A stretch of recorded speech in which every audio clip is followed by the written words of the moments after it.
Yellowknife and the NWT, like any place, has social issues. But as I walk around downtown today, it seems more prevalent than it has in the past. I'm on a mission to find out why. My name is John Stanley, and this is the Storytime Podcast. All right, welcome to episode 3 of the Storytime Podcast. I have a special guest today. We have Dr. Cassie Mooney with us. She is a longtime Yellowknife resident, although she was born in South Africa, I believe, correct? Yeah. Correct. And we're going to talk about a whole bunch of things today, including the cognitive effects of nutrition on children or on people in general. But first, I want to ask her how she felt about doing our fight show that we just did. Cassie was kind enough to be our ringside doctor at our recent event, and I'm kind of curious as to how she found that. That was great. I loved every minute of being on the ringside. It was definitely a new experience for me. The fights were incredible. I think everyone did really well. A lot of the time, I think I sat there cringing internally, hoping that the fight would be over much sooner than it was. But it was so incredible to see how the staff and the officials and the rules that come with kickboxing, it's so well done, and everybody knows their roles really well, and like the head injuries are so limited. It was great. Yeah, it's a big thing, and I mean a lot of people are under the misconception that we have a high injury rate, and I think a lot of that comes from professional fighting more so than amateur. Like, we're really, really strict in the amateurs. Our focus, especially with the kids, is safety first, right? And if someone gets, if we think someone's in trouble, the fight's gonna get stopped. If the referee doesn't stop it, the coroner will stop it. Someone's gonna stop, and then of course the doctor also has the ability to stop about as well if they feel like someone else is missing a step. But it's a super safe sport, and I mean, if you actually look at the top 10, concussions per 100,000 participants, we're pretty low. Like, we're not even in the top 10. Yeah, out there. No, and oddly enough, I believe cheerleading is number 1, which is, I suppose that makes sense. People getting thrown in the air, but like the sports that are there, people wouldn't think, like, soccer, hockey. I mean, hockey, yes, but hockey, and up there. Football, right. But you think that everyone. I guess it's just a stigma because it's actual combat, and you're trying to punch and kick each other in the head. Actually aiming at each other's heads. Yeah. Right. Yeah, exactly. But it's true, the sports where you're not actually aiming at someone's head, it's the accidents that happen are where more of the injuries are. It's interesting because, I know even my own sister didn't want my nephews to kickbox, right? Yet they've had multiple concussions playing hockey, right? Yeah. Right?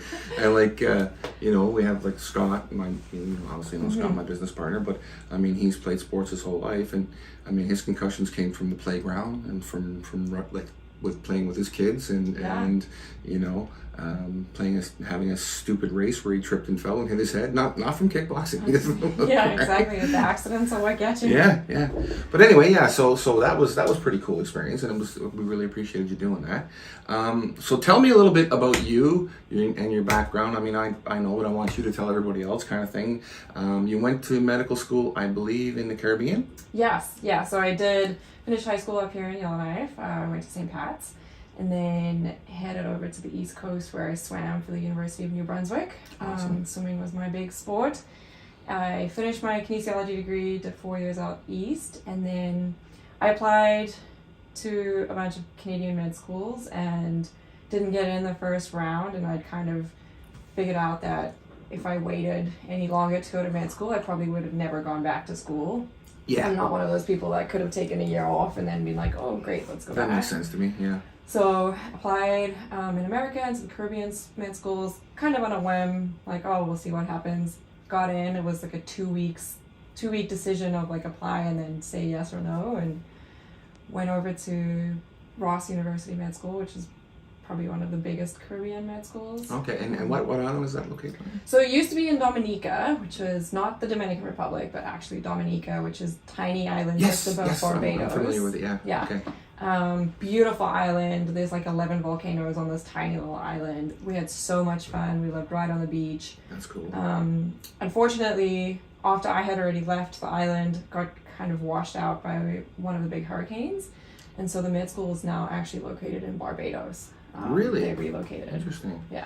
That's one of the downsides of living on these small islands, and what a weather catastrophe can really hit at any time, and it's so disastrous when it does. It like pretty much wipes everything out, all their infrastructure. Literally everything. Yeah, it's I remember landing on this tiny little runway, and the end of it had been washed away, and so it was like you just hoped that the plane stopped before you went off the end of the runway on the other side.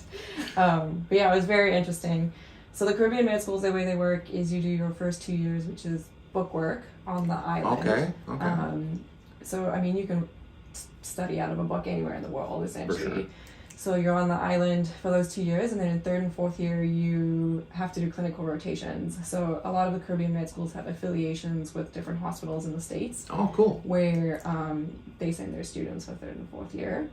Ross is a bit bigger, so we kind of had a bit more control. We could choose where we wanted to go. So I went over to Atlanta and did third and fourth year at Atlanta Medical Center. Wow, yeah. And then... That must have been interesting. Yes. Yeah. I mean, obviously, we know that there's a lot of tremendously talented doctors in the U.S., but Atlanta being the city that it is, I'm sure there was a lot of action there, too. There was a lot, yeah. Yeah, absolutely. And then after med school, you go to residency, which you apply for I applied everywhere. Like, I applied in Canada, all over the States, and it's a lottery. They decide where you go, and that's it. Like, if you say no, then you're out. And I applied to go to Emory, which is in Atlanta, and it was like one of the top 20 med schools in the States at the time. And so got in there and stayed and worked at the public hospitals. Wow. And it was incredible, like insane. The things we saw is unreal. And then you ended up back in Yellowknife. And then I ended up back in Yellowknife, yes. But it's funny. Like, Yellowknife's one of those places. I mean, I've lived here since 2010, and I left for a couple of years because we opened another gym down in Grand Prairie, and it was kind of like, not that Grand Prairie was much different. It was a little bit bigger, a little bit more available in regards to amenities and whatnot. But you always kind of think, well, it's better other places, but it's not though. Yeah, I mean, Yellowknife's a great town. I mean, it's small. It's not too big. It's not too small. I mean, there's only 20,000 people here, I think, roughly. But at the end of the day, that's enough for me. I mean, I don't want to be stuck in traffic. I don't want to, I like the small town, right? You know, so it's and this is by far the smallest place I've ever lived. But yeah, I'm happy to be back here. There's great people here. I've met a lot of, and what I love about this community too is that it's like super supportive. Like, they're really supportive of everything that you do. You always get great, you want to do a fundraiser. Yeah. You're gonna get help from the community. You want, your house burns down and you're uninsured, you're gonna get help from the community. Like, everybody's gonna make sure that you're taken care of. Okay, you're taken care of. Yeah. No, I agree. It was always my goal. My parents still live in Yellowknife. My family, my sister is still here. I always knew I was going to come back to Yellowknife. That was the goal. I wanted to come back to a smaller community where I could give back to the community that gave me so much. We sure need you because the medical profession here is certainly in dire need of doctors and all medical professionals. I know this is a nationwide problem right now, but it's hard to convince people to come up to a small place like Yellowknife if they're unfamiliar with it and you can't offer them more than what they're getting somewhere else, right? Right. They have a tendency to think that they're going to be in the middle of nowhere kind of thing, and why would I go there if there's not more available to me? But I mean, we always were able to, in past times, pay our nurses more and whatnot. Like, my sister came up here as a nurse, was supposed to be for a year. 30 years later, she was still here. That's right? the thing. Once you get here, and you realize how great it is in the community. Once you raised her family and everything here, and I mean, and that's the thing about it. But it's, as you know, I'm planning to make some moves this year in regards to politics and whatnot, and there's a lot of things that need changes. So it's so cool to see someone coming back here that a doctor coming back here that's young and ready to roll and and wants to get back to the community like that. Like, it's awesome to see. So that's one of the things, obviously, that we were kind of like, I wanted you to come on because one of the, like, I'm passionate about a lot of different topics. So one of the topics that I'm passionate about is the Indigenous people here have obviously went through some very rough times and our homeless situation, their addictions are, there's always been issues here, but I think it's much worse now than it ever has been. And we've talked about how kind of tackle these issues as we go forward. It's a very, very complicated and very complex situation, obviously. But I've always been like in almost everything that I do, I try to focus on youth and kids, right? And one of the things that someone brought to my attention recently was, because of these issues and because we're having kids coming, but I mean, not everyone obviously from the communities is in this situation, but we're having kids coming from the communities that are going into the schools, and they don't have their proper nutrition. They're not eating the way they should be eating. I mean, I know, and there's some great programs here, and some of the schools have been supplying breakfast and even lunch for them, and but I mean, I don't think people realize education is key. I mean, if we can keep the younger generation in school and motivate them to be there, this is where changes can start to happen. Absolutely. Over time, and but the big thing is I don't think a lot of people realize, if you don't have proper nutrition, and I know there's been I've done a little bit of reading on it, but I'm not an expert on it by any means, but even behavior issues have been linked to improper nutrition now. Absolutely. And so that's kind of what I wanted to talk to you about, and maybe have you shed some light for people as to if you're a kid and you're not getting your proper nutrition, you're not getting those meals, your 3 meals a day or 4 meals a day, and your snacks or whatever you need to give you that proper nutrition. And even if it's not quality food, right. What kind of effect is that going to have on your ability to learn, your ability to retain and use information? Absolutely, yeah. I'm excited to talk about this. I think it's a huge area of research still. How much impact nutrition has on the brain, because you can't study a human brain while it's still in someone's head. So it's definitely building every year. Nutrition and development isn't something new. It's been in the research since the 70s. We know it has a big impact. Cognitive function, mental health, and brain development is affected by multiple different things: genetics, your environmental factors, your experiences in life. And we don't have control over everything. No, obviously not. No. But nutrition is absolutely something that we can control, for sure. A lot of the research, it's linked back that we know that nutrition has an impact on development, and poor nutrition and the effects of that, we don't usually see the effects of it until the 2nd or 3rd decade of life. So what kids are getting between the ages of conception to into their adolescence, even early adulthood, is actually making a huge impact, but we're not seeing the results until the 2nd or 3rd decade of life. Really? We know that the most important critical moments of brain development are from conception till about 3 years of age. But there's still things that happen and still connections that are created in the brain that are lost until at least your 15, 16-year-olds, Really? even a little bit older. So nutrition, we have all this growing research on the gut-brain connection and how what we put into our body is connected to our brains, and it's this area of research has exploded in the last couple of years. We've linked it to anxiety, we've linked it to depression, and it's actually been shown that early nutrition, if it's the correct amount of nutrition and the right key ingredients, is linked to memory development in children. In the younger age group, poor nutrition, kids, they don't want to explore or use their imaginations as much. It affects imagination and what the kids are doing in their free time, how much stimulation they need from the outside world. It definitely has effects in learning disabilities, learning and how much we retain as we go through school years and even early adulthood. It's linked to ADHD. I was just going to ask you about that, yeah. Yeah, absolutely. So we know that nutrition is really, really linked to mental health. But like I said, it's hard to tell, a lot of the time if it's a grade 2 child or grade 3, you're just like, oh, it's just their age. It's just... You don't know because they, Right, but you don't know until they get to their 20s, and then at that point you can fix a child's nutrition and you can fix what they're eating. Mm-hmm. But you've already lost out. You can't reverse what's already happened. Yeah, the main developmental stages have already passed by, yeah. And interestingly enough, you brought that up because it's something that I've noticed.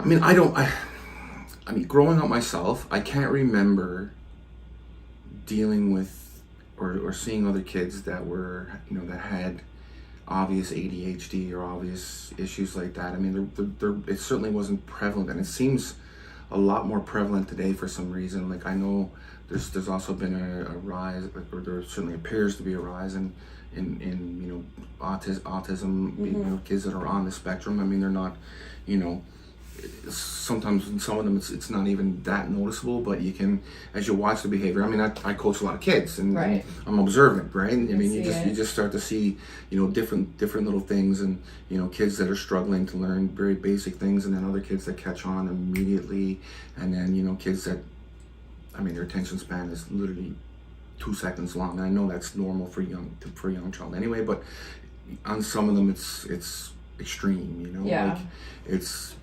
very obvious to me that there's an issue there with some of these kids. And I mean, it's not my place to tell anybody, but right? I mean, but it's obvious, right? To me, and sometimes I find that people are a little bit oblivious to it, but or maybe, I don't know, maybe they don't want to see it, I don't know, but I think a lot of that too is that we, as from my parents going to school versus when my kids will go to school, we now know what to call the behavior symptoms, right? So I think the prevalence in ADHD and learning disabilities and autism has increased because we've now been able to put a diagnosis to it, versus we didn't really know what it was, so we just kind of maybe we were just attributing to bad behavior back. Right.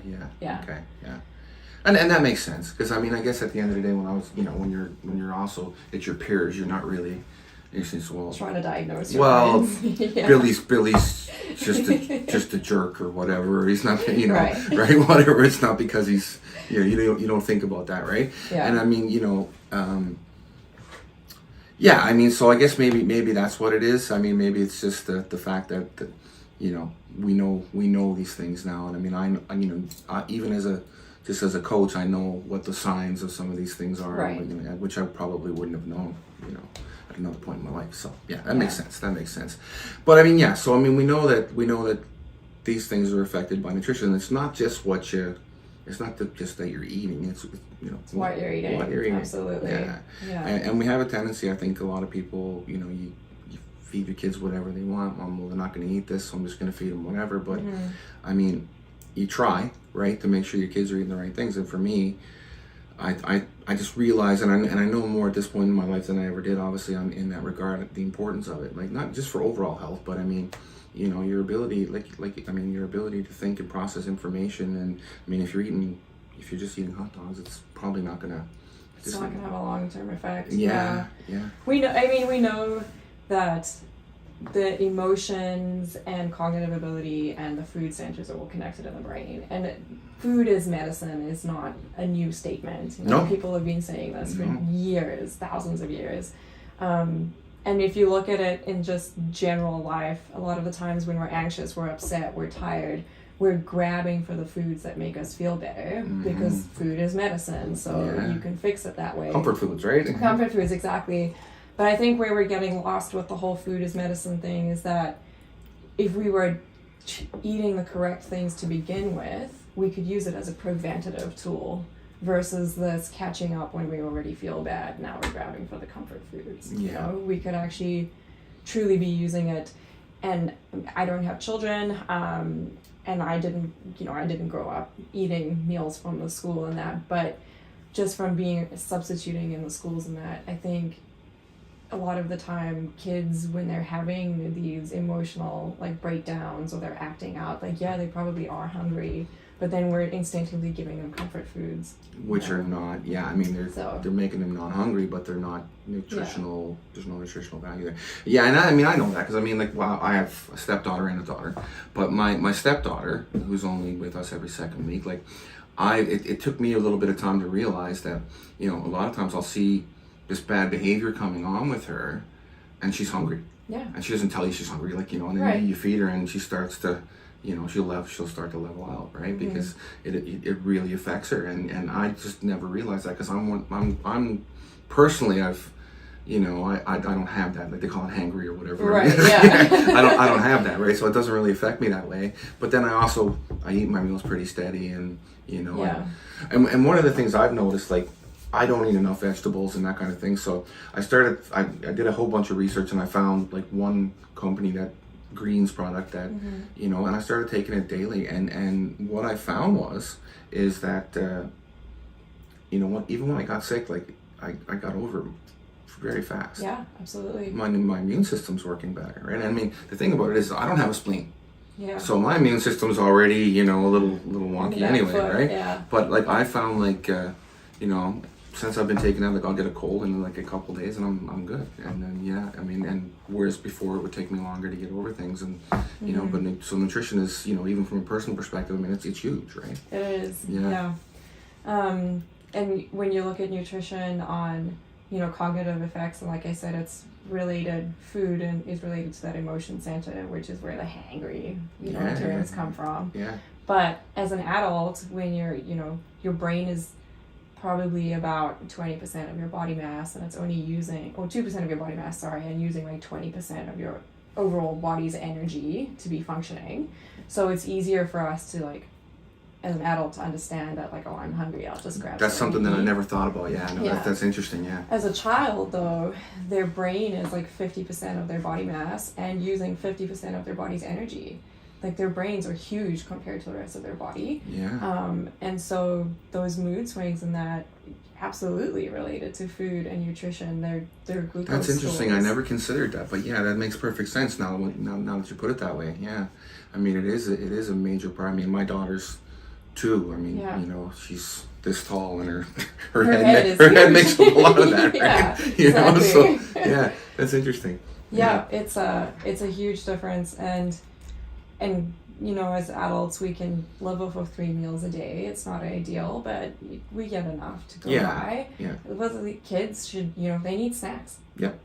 We can do all we want to feed them really nutritious breakfast, lunch, and dinner, but those snacks are just as important. The other thing that I thought about too is, like, you know, even if, you know, if we have a situation where a child that's, you know, they don't have access to this nutrition at home. Okay, so they come to school and they're getting it there.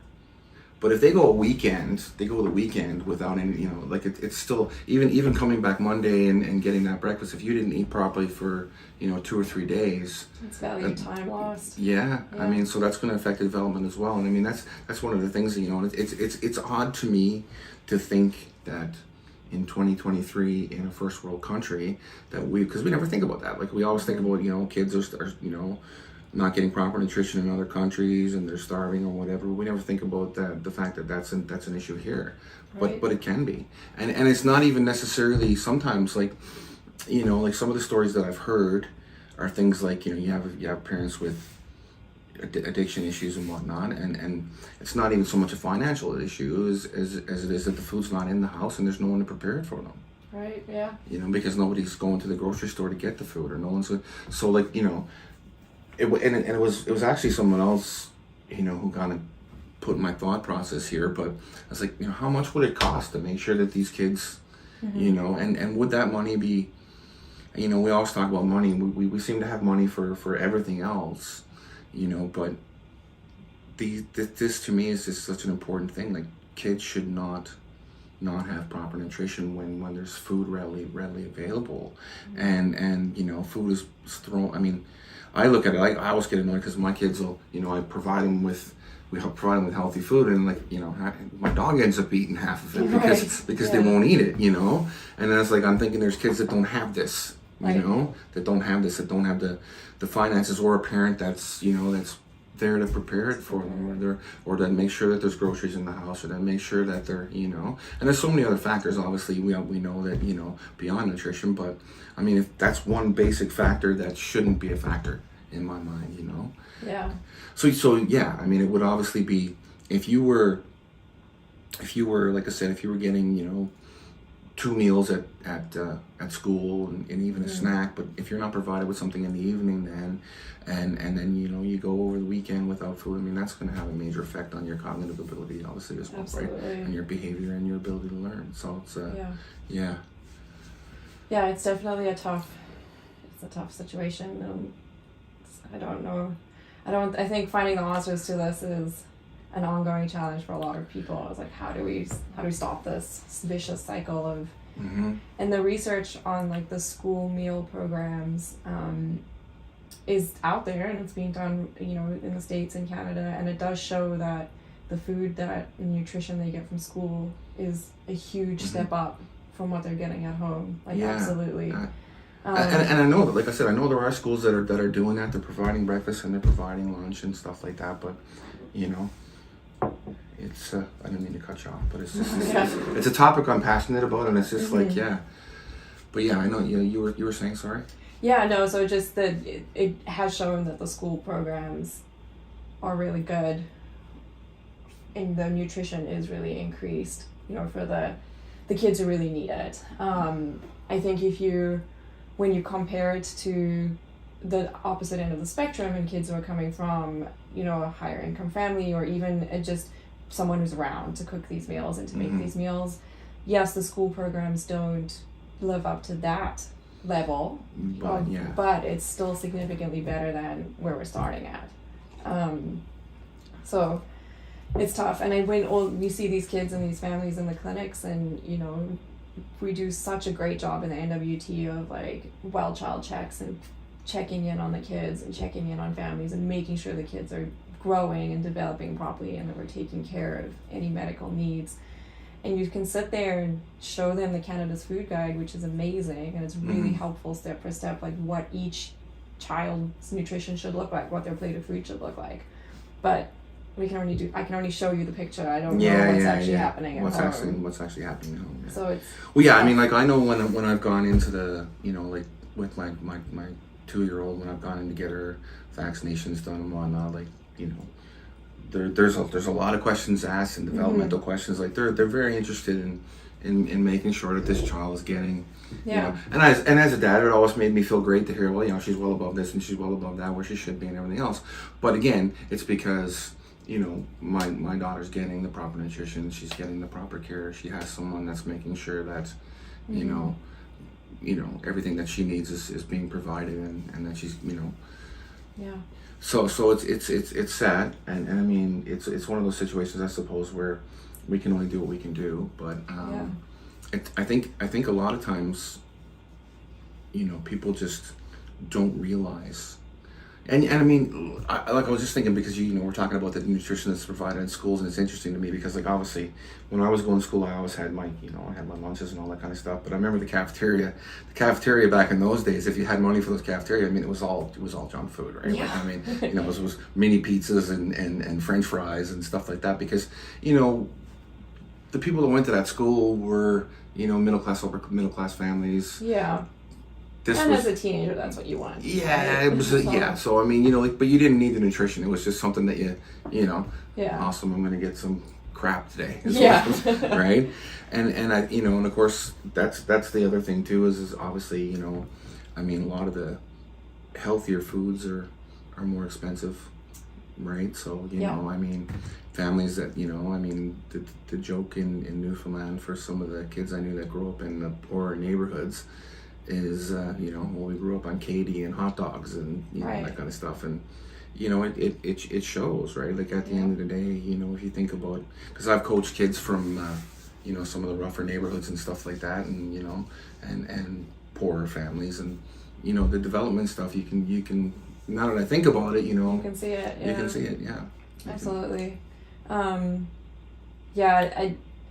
It seems backwards to me that the healthier foods and the nutrition that we should be supplying to ourselves and our children is so much more expensive than the easier, less nutritious foods. And, you know, I'm not in business or marketing, and I'm sure it makes sense to them, but it's just, there's got to be something we can do. Like, it just doesn't make sense. For sure there is, right? And you know, it's obviously, I mean, it comes down to the profiteering, right, at the end of the day. And that's one of the downsides of capitalism. I mean, there's many positive sides to it as well, but it is one of the downsides.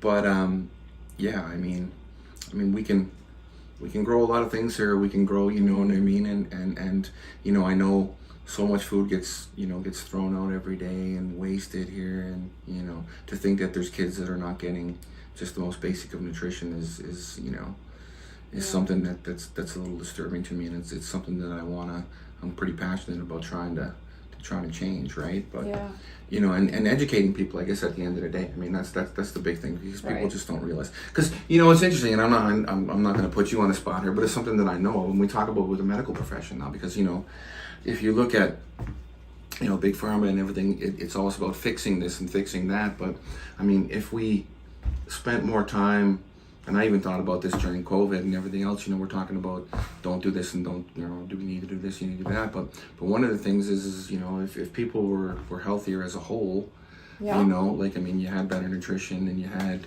you took care of yourself a little bit better. A lot of these things, your immune system is more functional, right? It's preventative care, right, and preventative education that seems to be lacking, right? And it's not obviously doctors' fault. It's the society as a whole right now is not focused on. Yeah, exactly. We, in family medicine, there's a huge part of that is just preventive medicine, and there's a huge goal on like preventing these things from happening in the first place. Otherwise, we're just chasing our tails. It's like, if you prevented pain from coming on, we wouldn't have to treat the pain afterwards, which is so much harder to treat once you already have the pain. Yeah. But it's in society, I think it's much easier to just go on with life and know that, like, oh, we'll just fix it if that happens. If we'll go and the doctor will give us a pill. And someone will just fix it. Yeah, and they'll tell us, and then it's fine. We can do what we want. We can eat what we want. We can, But I mean, like, it's not, and I mean, nutrition and fitness and all this stuff is even activities for kids is so much. Like, I mean, I think it's so important for them to have the ability to exercise and be out, and for their development as well. But I mean, it's just overall, I think it's just like it really occurred to me the other day, and my daughter was sick, and Olivia was out of town, and like, we don't have to do anything anymore. Like we don't even have to go for groceries anymore. Like, I've never like I said, well, I don't want to take Lennon to the grocery store. She's sick. I went on DoorDash and they brought my groceries to my house. Like, we don't have to do anything. And it's like, it's very easy to live a sedentary lifestyle and not stuck in that trap. Yeah. And I mean, life gets easy, and then it becomes and then of course I think too, like, lack of knowledge as well, but also like, you fall in that rut, like you said. I mean, you fall in that rut, and you're not exercising, and you're not eating properly, because comfort foods, right? Exactly. And and then then you get to a point where some people, I think, they feel like, okay, well, I don't know how to exercise properly, and then I'm intimidated to go to the gym, or I'm just not gonna do it. And there's such a, like, yeah, and it's a vicious cycle, right? But I mean, like, it's interesting now, like, to understand that these things affect everything. Like, it's not just your physical appearance and your, absolutely. It's your immune system, it's your cognitive ability, it's your ability to, depression, and, I mean, right? Like, we don't think about that, but, you're depressed, you eat bad foods or drink alcohol. You don't exercise. And that's making your depression much, much worse. Exactly. Right, and it is a horrible cycle, right? But for kids, I mean, at the end of the day, and then this is why it's hard to fix adults, right? Yes. It's hard to fix adults. It really is. And I'm not saying, like, that we shouldn't try. I mean, obviously, if we have people out there with addictions issues and whatnot, I mean, there's a lot of things that need to change there, and we need to. But it's a more difficult solution. I think if we can get kids, everything that they need, and the support that they need, the nutrition that they need, and then keep them in school, educate them, develop, so that they can, because I mean, I come from Newfoundland, which is like ground zero for, while it's not a residential school, it was kind of like Mount Cashel was the place that kind of brought it out, that orphanages and these places, and that this kind of abuse was going on. It was start to, I remember, like, when that came out, and my I didn't know this at the time, but my boxing coach was in Mount Cashel, and he was abused, and he actually got thrown out for laying the smackdown on one of the brothers, but yeah, you know, like, but that was the thing that kind of, it all kind of came out, and then it's like, you know, years after that, you know, it started to come out what was happening in the residential schools, and you know, and like, I was oblivious to that. It was horrific, right? I mean, didn't even know what was going on. When I moved here, it's like, it was a residential school. Residential school was that, you know, like, you didn't have them, like, we didn't have them on the East Coast, so you didn't know, right? But you know, and then you see the you know, the continual effect that it has, and impact that it's had on I mean, it's you know, it everything starts to make a lot more sense.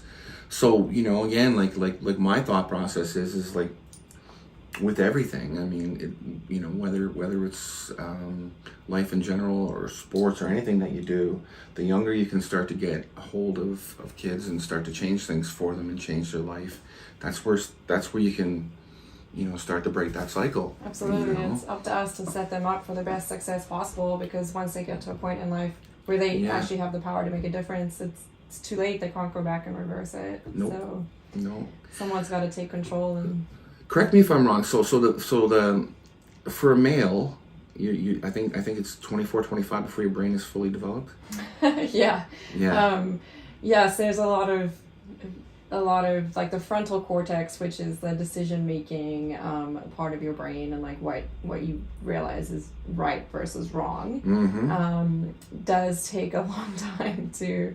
That is the lost part of your brain that completely develops, which makes a lot of sense when you think about some of the things that I know about guys making, decisions that guys make. But for women, it does. Is it earlier? It's generally a little bit earlier, like between 21 and 23. Interesting.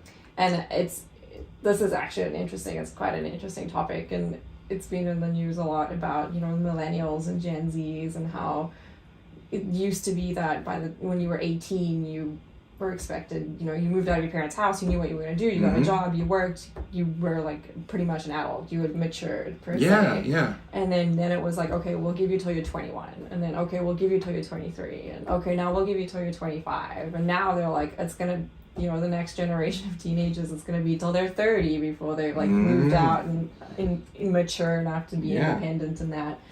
And I think it's entertaining to see how it's like relating to society now as a whole. But yes, the frontal cortex, usually females will have completed development around 23, which is a couple of years sooner than males. It's interesting that, you know, we allow people to vote when they're 18 and their brains are not even fully developed, isn't it? Yeah. Yeah. Yep. But yeah, I mean, that's something that you know, when I think about it, like, I mean, you know, you see guys are a little bit wilder when they're younger, and they're not, you know, I mean, some guys don't mature even much longer than that. But I don't think that's a brain development thing. I think that's right. That's just a behavior thing. That's just a behavior thing. Yeah. But yeah, it's interesting to see that, and you do see that. I mean, a person, you know, obviously society's a little different now, but you know, as a parent, I think about when we're raising our kids now, we're a little bit, you know, more babying till later times in life and everything else. And I always tell, because my mom and dad, and they can listen to me on this one, my mom and dad were super strict with my brother, they were super strict with my sisters, and they were not super strict with me, and I'm the only one that ever got in any trouble. And I don't think that's a coincidence. No, you know, it's similar in our family. The older two, we were disciplined a lot more, and by the time the third one came around, I think they were just, my parents just kind of like, oh, like whatever. Well, like, yeah, there's a bit of an age, like my brother was 7 years older than me. My sisters are, you know, and then I have one adopted sister, but they're both 5 years older than me, and so yeah, like, I mean, by the time they were, you know, they were moving out and whatever, and I think I was coming up through my teens, and things got a little bit easier, a little bit more money there and all that stuff, and you know, give me some more freedom. Not a good idea. I just want to let you know, Mom and Dad, that was not a good idea. Right? Your brain was not fully developed for that. It was not. It was not. No, it was not. No. But yeah, so I mean, it's just interesting to see, like, you know, you don't relate behavior issues to nutrition, but it is a major factor, because, you know, I mean, if like do you think that like when it comes to ADHD and all these things, do you think that that's that's a major factor. Do you think that's a major factor? That's, I know it's obviously something that's being studied and whatnot, but I'm just curious on your personal opinion. Do you think that is a major factor? Like, do you think that, kids not getting proper nutrition is attributing to, I don't know, a rise in it or in any way? Absolutely. Yeah. Yes. Yes, absolutely. It's creating, we know it's linked to anxiety, depression, ADHD. Like I said, now I think we know what to call what we used to would have called a behavior issue, and now we're calling everything ADHD. And I think you have to go back and look at, well, why is this child acting this way? Mm-hmm. Are they hungry? What have they been eating? Have they been given the tools to be able to handle this stressful situation? Like, nutrition is being linked to kids not being able to adjust to new situations or new stresses in life. They don't have the baseline for that. So are we, again, if we're setting kids up for failure and then we're just labeling them with ADHD to give it a diagnosis, like, it's not really their fault. Right? No, absolutely not. And that's the thing, because you hear so many people talk now, and they'll say that I don't think a lot of these kids have ADHD. I think a lot of them are just misbehaving. Yeah. And I don't know if there's if that's true or not. But I think that if we're being honest, I think that there's a lot of kids out there that, even coming from good families, are not getting proper diet and proper nutrition, and I think that's something that certainly could be a factor, right? And absolutely. Yeah, it's interesting. Yeah, I think it all links back to what we kind of touched on already, like prevention and preventative medicine, and mm-hmm. we could truly be helping kids and preventing these diagnoses that they, once you get labeled as ADHD or a learning disability, it's not something that just goes away. You carry that forever, and we could be preventing that from. Now, what about like if and this is just out of curiosity, I'm asking this, but like if you have a kid who say was diagnosed with ADHD, and someone tells you, okay, well, maybe we have a nutrition issue. Like, is it too late? Like at that point, like is the if we all of a sudden we say, okay, we're gonna give this kid perfect nutrition from this point forward, mm-hmm. Is that gonna? I think that's a tough one. You can never make up for the time that's already been lost. Right. But the neurocognitive attachments and the neuron developments in our brains and like the nerves that are creating attachments continue to do that until you're in your adolescence. So you can absolutely fix what's yet to come and still help what's still coming in the future. We know you can't go back and fix what's already happened, but mm-hmm. we can still do as much as possible to prevent it from being any worse than it already is. And is there a point, like when, like we talked about how the brain's fully developed, but we know obviously, as you get older, your brain to some degree deteriorates as you go along. Mm-hmm. So nutrition, I think obviously would be a factor in keeping that from happening as well, I would assume. So, yeah. Right? And because we can, I don't know, like can you improve brain function in an older person even with nutrition? Like I don't know. I'd have to do more research into that. I'm not fully versed on it. I do know that they have linked, there is articles and research out there linking Alzheimer's, to nutrition and how feeding people properly in their older age can actually prevent it or slow it down. Mm-hmm. And that makes sense too. Yeah, we know nutrition plays a role in like alcohol, like long-term alcohol use causes brain damage eventually. And we know, like replacing folic acid and thiamine and basic nutrition can prevent or slow down the effects of the effects. Okay. So yes, there is a role. But again, I think, studying the human brain while it's still in someone's skull is very challenging. Obviously it would be. So okay, well that's interesting. So we know that, the big thing is I kind of wanted to give people kind of an overview on the importance of nutrition in kids, and because obviously you know, it's not something new, but to realize, I think, you know, as a parent or as a teacher or anything else, that you know, if they're not getting proper nutrition, it can really affect their abilities and to develop, you know, mentally, and their behaviors and everything else is something that people need to realize. And I was happy to hear about that and kind of get that information out there. So, but I do want to also ask you, and I'm not putting you on the spot, but so how does it feel like? Okay, so you know you're a doctor here now in the Northwest Territories, and obviously, you know, we've got shortages. Like, how's the workload in yeah, healthcare in the NWT definitely has its challenges right now.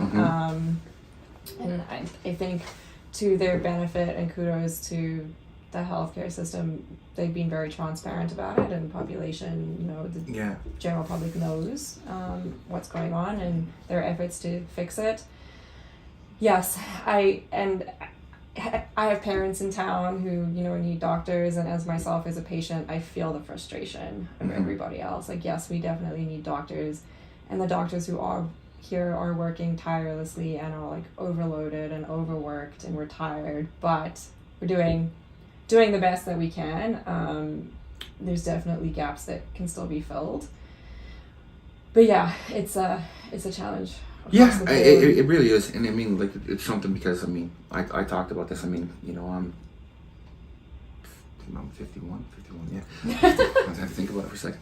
51 years old, right? So you know, obviously, in other places that I've lived, you know, I would literally, right through my 40s, have doctors, you know, or even in my 30s, doctors are, you know, hey, you need to get your medical done, you need to get this done, and everything else. And people said, you know, I had this conversation with people, and they'll say, yeah, and my doctor never, you know, but I think that's what it comes down to, is like, you know, the doctors here are overloaded. They don't have time to you know. Unfortunately, a lot of, you know, there's been a big switch in patients are having to take control of and advocate for themselves, and, you know, like, you have to be in control now.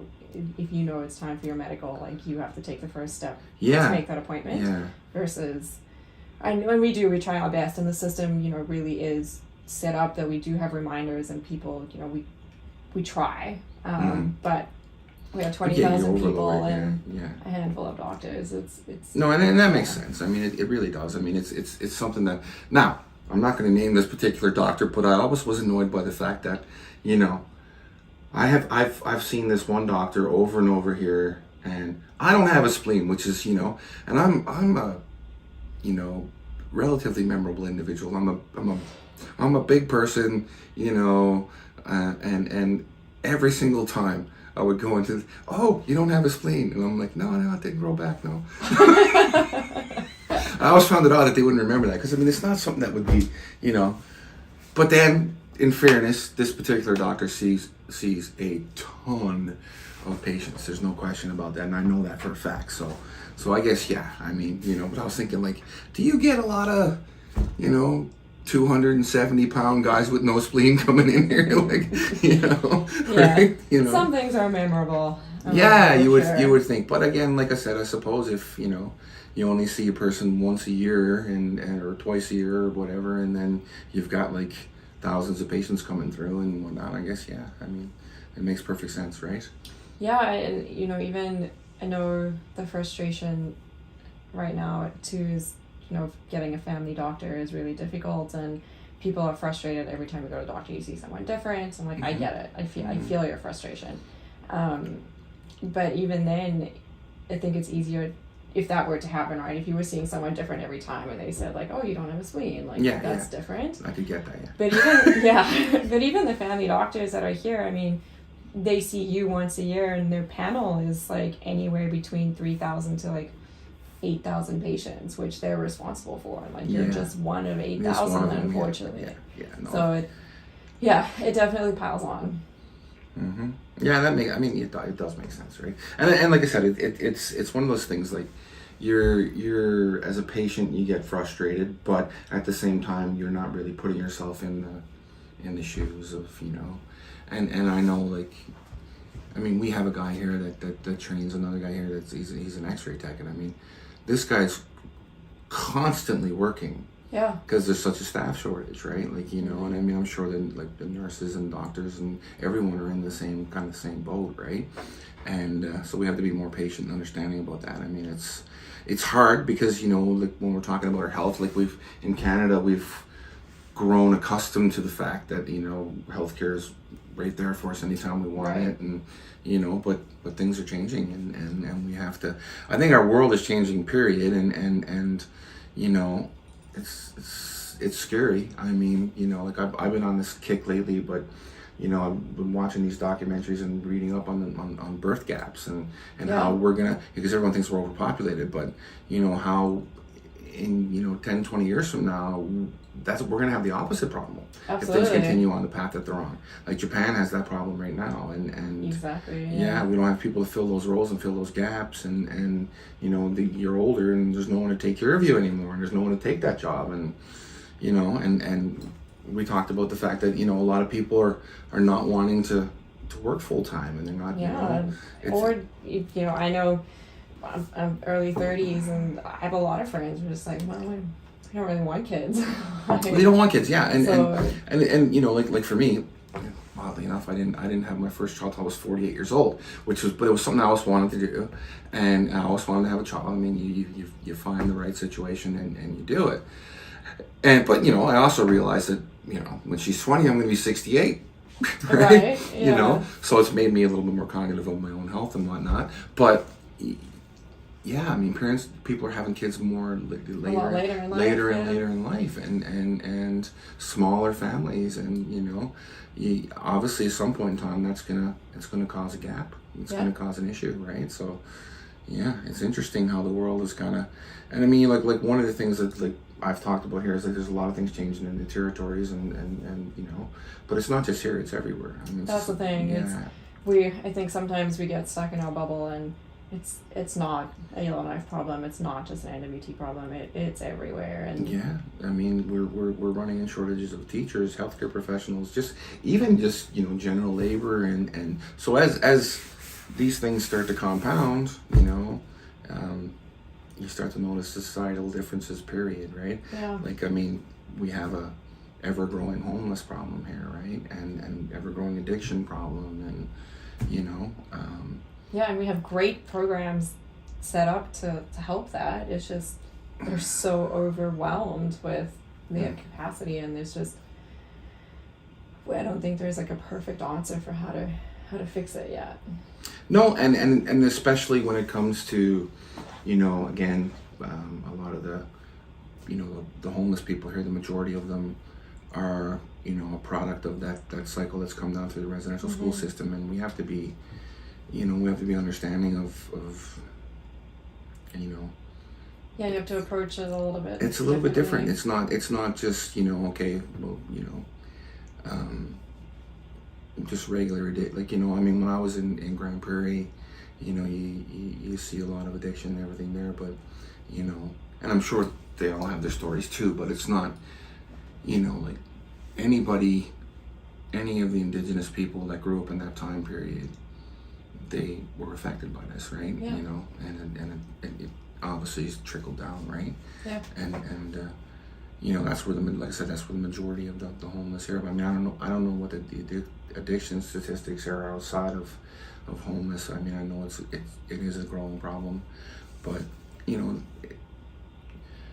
when you have staff shortages in the medical profession as a whole, it's hard to deal with those things, and it's hard to fill positions, and it's hard to create programs because you don't have anyone to fill the roles. I mean, yeah. So it's and it's not an easy job either. So you know, it doesn't help to just find a person to put in that position.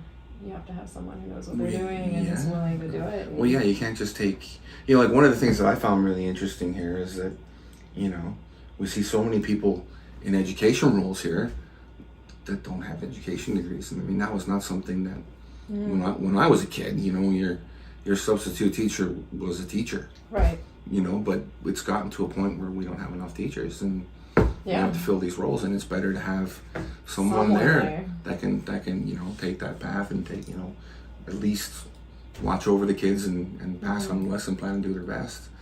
And it's an interesting problem that we're running into, but anyway, I mean, it was super nice for you to come on, and thanks for having me. I appreciate it, and you've definitely shed some light for me on the the effects of nutrition as a whole, because like I said, I mean, it was something that I've kind of, was only recently that it really popped into my mind, and someone addressed the issues with me. But a lot of the problems that we're having with children today, I never thought of it until recently, that nutrition could be such a major factor. Absolutely, and if you don't know about it, it's And I think a lot of people don't. I think a lot of people don't realize that feeding your kid non-nutritious food is going to have a major impact on their life, right? Absolutely. Even the ones who can afford it, because I mean, when we get kids that are eating a lot of junky crap and stuff like that, and there's no value to that when it comes to your, it fills the void, I guess, and gives you the basics to grow and whatnot, but it's not giving you the tools you need to really develop as a person. Absolutely, and I can't imagine it's easy if you have a picky toddler or a picky 5-year-old. It's definitely not an easy job. Nope, trying to convince them that broccoli's yummy. It's tasty. Exactly. It's not easy, right? No, for sure. But yeah, thanks so much for coming on. I appreciate it. It was fun, and I didn't ask you. There was a whole bunch of things I wanted to ask you that I won't, because I'm not going to put you in awkward situations. But it was it was fun to have you on. Yeah, thank you so much for having me. Cool. It's been great. Thanks. Cool.